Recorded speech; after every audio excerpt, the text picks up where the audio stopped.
Hello दोस्तों, the recent podcast में आपका स्वागत है। तो आइए आज फिर से सुनते हैं कुछ सच्ची और डरावनी घटनाएं। मेरा नाम अमित है, मैं बरेली का रहने वाला हूं। ये बात करीब 2010 की है। हमारे मोहल्ले में एक बहुत पुराना मकान था जिसे सब लोग भूतिया हवेली कहते थे। मोहल्ले के बच्चों में ये बात मशहूर थी कि वहाँ रात को अजीब अजीब आवाज़ें आती हैं और कई लोगों ने वहां सफेद साड़ी में औरत को घूमते देखा है। एक दिन मेरे दोस्त विकास ने शर्त लगा दी कि चल रात में उस हवेली में घुसते हैं। मैं भी जोश में आ गया और हम दोनों ने प्लान बनाया कि रात 12 बजे टॉर्च लेकर हवेली के अंदर जाएंगे। रात को हम दोनों चुपचाप घर से निकले। हवेली के बाहर पहुंचते ही दिल जोर जोर से धड़कने लगा। अंदर घुसते ही अजीब सी ठंडक और सन्नाटा था। दीवारों पर जाले, टूटी फूटी खिड़कियां और फर्श पर बिखरे पुराने खिलौने। हवेली की दीवारों पर कुछ पुराने फोटो फ्रेम लटके थे जिनमें से कई की शक्लें धुंधली हो चुकी थी। हम दोनों धीरे धीरे ऊपर की सीढ़ियां चढ़ने लगे। तभी ऊपर से किसी के चलने की आवाज आई। विकास बोला, अबे कोई बिल्ली बिल्ली होगी, लेकिन मेरा दिल बैठा जा रहा था। तभी एक औरत की धीमी धीमी सिसकियों की आवाज सुनाई दी। हम दोनों के पसीने छूट गए। डर के मारे भागने ही वाले थे कि सामने से एक सफेद साड़ी में एक औरत खड़ी दिखी। उसका चेहरा पूरा काला और बाल बिखरे हुए थे। उसकी आंखें लाल लाल चमक रही थी। हम दोनों चिल्लाते हुए बाहर भागे। अगले दिन मोहल्ले के पंडित जी को बुलाया गया। उन्होंने पूरे मकान में हवन पूजन करवाया और बताया कि वहां एक आत्मा फंसी हुई थी जो अपने बेटे की तलाश में भटक रही थी। कहते हैं उस औरत की मौत उसी हवेली में हुई थी और उसका बेटा कभी वापस नहीं आया। पूजा के बाद से उस हवेली में कोई अजीब घटना नहीं हुई, लेकिन आज भी जब हवेली के पास से गुजरता हूं तो मेरे रोंगटे खड़े हो जाते हैं। अगली घटना। मेरा नाम सोनू है, मैं कानपुर से हूँ और ये किस्सा 2018 का है जब मैं अपनी मम्मी के साथ लखनऊ जा रहा था। हमारी ट्रेन रात 10 बजे थी। ट्रेन में हमारे सामने वाली सीट पर एक फैमिली बैठी थी जिसमें एक छोटी सी लड़की थी। उसका नाम था रिया। शुरू में सब ठीक था। रिया हमसे बातें भी कर रही थी। रात के करीब 2:30 बजे अचानक वो लड़की जोर जोर से रोने लगी और अपने बाल नोचने लगी। उसके मम्मी पापा उसे चुप करवाने की कोशिश कर रहे थे, लेकिन उसकी आवाज बहुत डरावनी होती जा रही थी। उसके हाथों पर भी खरोंच के निशान थे। सब लोग डर के मारे उठ गए। उसके पापा ने बताया कि ये रोज रात 2 से 3 बजे के बीच ऐसे ही करने लगती है। बहुत डॉक्टरों को दिखाया लेकिन कोई फायदा नहीं हुआ। उस रात अचानक रिया की आवाज बदल गई, जैसे कोई और उसमें बोल रहा हो।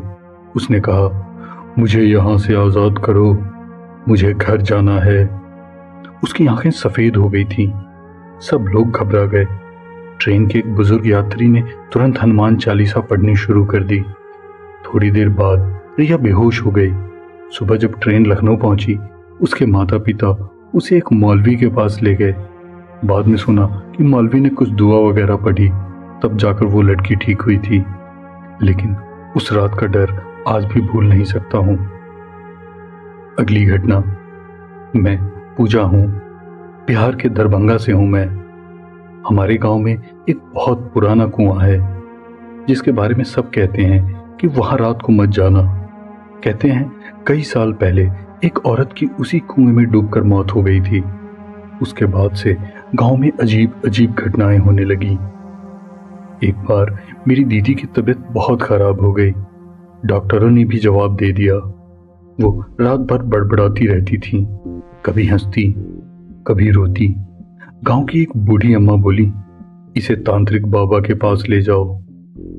बाबा ने पूजा की और बताया कि दीदी पर कुएं वाली आत्मा का साया है। बाबा ने दीदी को कुएं के पास ले जाकर कुछ मंत्र पढ़े, नींबू मिर्ची बांधी और दीदी धीरे धीरे ठीक हो गई। बाबा ने सबको सख्त हिदायत दी कि रात के बाद कोई भी कुएं के पास ना जाए।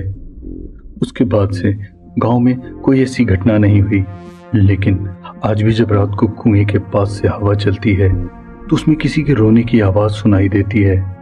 लेकिन उस आवाज को सुनकर कोई नहीं जाता उस कुएं के पास, क्योंकि सबको पता है उसमें कोई भटकती रूह है। अगली घटना। मेरा नाम रोहित है। मैं राजस्थान के अजमेर का हूँ। 2016 में मैं एक हॉस्टल में रहता था। हॉस्टल की तीसरी मंजिल पर रात को अजीब अजीब आवाजें आती थीं। कई बार दोस्तों ने बताया कि वहां किसी के चलने फिरने की आवाज आती है, जबकि वो फ्लोर रात में खाली रहता था। एक रात मेरे दोस्त की आंख खोली तो देखा कि एक लड़का हवा में झूल रहा है। उसके नीचे लोहे की छड़ें थी और सीमेंट की बोरी रखी हुई थी। उसके चेहरे पर अजीब सी मुस्कान थी, जैसे वो किसी और दुनिया में हो। हम सब भाग के आए, दुर्गा माँ का नाम लेकर उसे नीचे उतारा। उसके बाद वो लड़का कई दिनों तक बीमार रहा, बार बार बेहोश हो जाता था और वो बहुत ज्यादा खाना खाने लगा था। 3-4 लोगों का खाना वो अकेले खा जाता और जब भी उसे दौड़ा पड़ता 5-6 लोग उसे काबू करने के लिए चाहिए होते थे। अगले दिन फिर हमने पंडित जी को बुलाया। उन्होंने पूरे हॉस्टल में हवन पूजा की। बाद में पता चला कि कई साल पहले उसी कमरे में एक लड़के ने आत्महत्या कर ली थी और उसकी आत्मा अब भी वहां भटकती है। उसके बाद ऐसी घटना दोबारा नहीं हुई, लेकिन तीसरी मंजिल पर आज भी कोई अकेला नहीं जाता। अगली घटना। मेरा नाम सीमा है। मैं पटना की रहने वाली हूँ। एक बार रात को मैं अपने घर के बाहर खड़े ऑटो में बैठी थी। ऑटो वाले भैया ने बताया कि रास्ता सुनसान है, जल्दी चलिए। जैसे ही ऑटो शमशान के पास से गुजरा, अचानक शीशे में देखा पीछे की सीट पर एक औरत बैठी थी। बाल बिखरे, मुंह से खून बह रहा था। मैं डर के मारे चुप हो गई, आवाज तक नहीं निकली। ऑटो वाले भैया ने भी अचानक ब्रेक लगा दी और बोले, मैडम पीछे मत देखिए। मैंने जैसे तैसे घर पहुंचकर पापा को सब बताया। बाद में पापा ने बताया कि ऑटो वाला पिछले दिन शमशान से होकर आया था और शायद किसी आत्मा ने उसका पीछा कर लिया था। उसके बाद हमने पंडित जी से पूजा करवाई, तब जाकर सब ठीक हुआ। लेकिन उस रात के बाद मैंने कभी रात को अकेले ऑटो में बैठने की हिम्मत नहीं की। अगली घटना। मैं नेहा हूं। दिल्ली के एक पुराने स्कूल में पढ़ती थी। हमारे स्कूल की लाइब्रेरी बहुत बड़ी थी, लेकिन सब कहते थे कि वहां रात को कोई नहीं जाता। एक बार बोर्ड एग्जाम के लिए मैं और मेरी दोस्त स्नेहा लाइब्रेरी में देर तक पढ़ रहे थे। रात के करीब 8 बजे जब सब जा चुके थे, हमें किताबों के बीच से किसी के कदमों की आवाज सुनाई दी। हमने सोचा कोई चपरासी होगा, लेकिन जब देखा तो कोई नहीं था। अचानक एक पुरानी किताब अपने आप गिर गई। उस किताब में किसी लड़की की फोटो थी, जिसके नीचे लिखा था रश्मि 1985। स्नेहा ने बताया कि उसकी माँ ने कहा था 1985 में एक लड़की की लाइब्रेरी में मौत हो गई थी। तभी अचानक हमें किसी के रोने की आवाज आई। हम दोनों डर के मारे भाग गए। अगले दिन लाइब्रेरियन ने बताया कि हाँ, रश्मि की आत्मा आज भी लाइब्रेरी में भटकती है। उसके बाद हमने कभी लाइब्रेरी में देर तक रुकने की हिम्मत नहीं की। अगली घटना। मैं अर्जुन हूँ, उत्तराखंड के एक छोटे से गांव का रहने वाला। हमारे गांव के पास एक पुराना मंदिर है, जहां लोग शाम के बाद नहीं जाते। एक बार गांव में मेला लगा था, तो मैं और मेरे दोस्त रात को मंदिर के पास घूमने चले गए। अचानक हमें मंदिर के अंदर से घंटियों की आवाज सुनाई दी, जबकि वहां कोई नहीं था। हम डर के मारे छुप गए। तभी देखा एक बूढ़ा बाबा सफेद कपड़ों में बिना पांव के हवा में तैरते हुए मंदिर के अंदर जा रहा है। उसके पीछे पीछे कुत्ते भी भौंकते हुए भाग रहे थे। हमने घर आकर सबको बताया तो दादी ने कहा ये मंदिर के पुराने पुजारी की आत्मा है जो हर साल मेले की रात मंदिर में पूजा करने आती है। उसके बाद हमने कभी रात को मंदिर के पास जाने की हिम्मत नहीं की। अगली घटना। मेरा नाम अंशिका है। मैं मुंबई में रहती हूँ। एक बार मैंने OLX से पुराना मोबाइल फोन खरीदा। मोबाइल में कुछ पुरानी फोटोज और वीडियो थे जिन्हें डिलीट करने की कोशिश की, लेकिन वो बार बार वापस आ जाती थीं।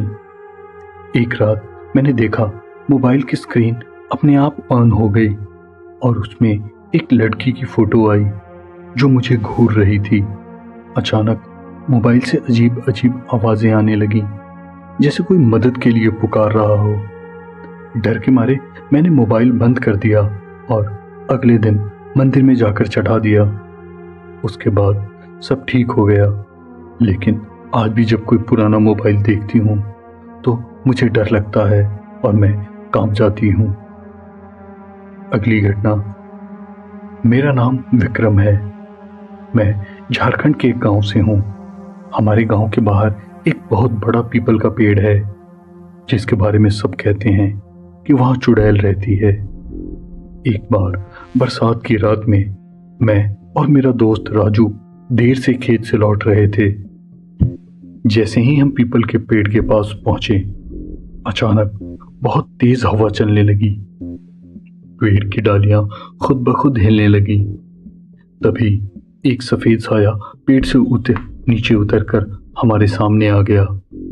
उसकी आंखें लाल और बाल खुले हुए थे। हम दोनों डर के मारे भागने लगे, लेकिन पैर जैसे जमीन में धंस गए हों, जैसे किसी ने उसे बहुत मजबूती से पकड़ा हो। हम वहां से हिल भी नहीं पा रहे थे। तभी राजू ने जेब से हनुमान जी का लॉकेट निकाला और जोर जोर से हनुमान चालीसा पढ़ने लगा।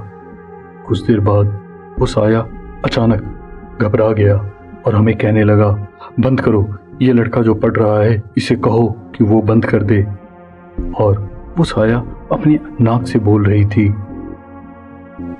लेकिन राजू हनुमान चालीसा पढ़ते रहा। और फिर वो साया अचानक ऐसे ही डरते और घबराते हुए हवा में गायब हो गई।